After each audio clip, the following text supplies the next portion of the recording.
Hi friends, welcome to yet another video from Amit Pathak. Hope you will enjoy this one too. I still vividly remember the day when I was a child and learning to swim.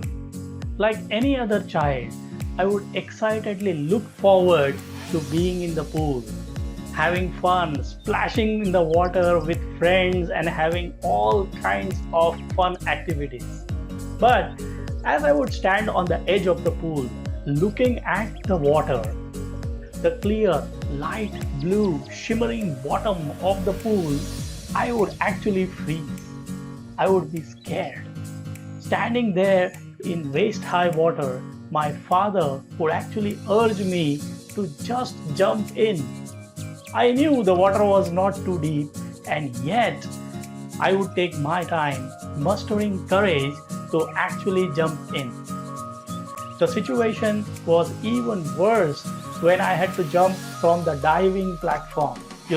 As you go up and start looking down at the pool, and the deep water that you see over there actually makes people feel very scared. If you know swimming, friends, I encourage you to go back and think of the first time when you stood at the topmost level of the diving platform and look down. There are people who just stand there, frozen. Some even backtrack and quit, isn't it? Ask anyone who knows swimming, and they would actually advise you to stop thinking and just jump. Right? It is said that the best antidote to overcoming fear is to take actions. Just do it. But do actions always help overcome the fear? What if you take some action and the result doesn't happen to be the way you expected? What would happen to your fear then? What if someone jumps from that diving platform and hurts their back, falling the wrong way in the water? So, if the outcome is good, surely some part of your fear would go away. But if the outcome is not good, you may get gripped by even more fear, isn't it? So then, how do you actually kill fear in anything that you wish to achieve in life? Now imagine that there is a small fire, and you throw a thick blanket over this fire. What would happen?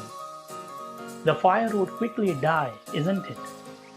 It is deprived of oxygen and literally suffocates itself to being extinguished. Without oxygen, the fire cannot live. So friends, I want you to consider the following statement. Time is the oxygen of fear. Your fear literally feeds on time to become stronger, and therefore the best way to kill it is to starve it of its favorite food by removing time from the menu. When you experience fear, it's a sign that the best time to take action is that very moment. Think of a time when you were fearful of something. Maybe it's public speaking, or maybe asking a raise with your boss, or telling an abusive spouse that you won't take it anymore, or maybe quitting your job and starting something of your own. The list can go on, but you get it, don't you? What was your behavior? Whenever people are faced with even the smallest uncertainty, their instinctive reaction is to take time to prepare, to plan, to mentally rehearse their responses and mentally create if-then scenarios, and so on. In effect, they are just dilly-dallying or procrastinating their actions. The more time you give to your fear, the stronger it gets. However, if you remove time from the equation, then you are just ready to go. Give yourself no choice but to act immediately, swiftly, and decisively. Most people will not follow through with their goals when there is enough time that goes between the inception of their ideas to the point of doing something about them. Most goals die this death due to the passage of time. I would say it's far preferable to fail while doing something than to fail over preparing while someone else walks away with your dreams. So if you want to kill your fear, don't give it any time to manifest. Period. In fact, taking quick decisions and actions, especially in uncharted territories, especially when there are risks involved, is the hallmark of successful businessmen and leaders. And if you want to validate this idea further, just go back and recall times when you just took actions without thinking too long.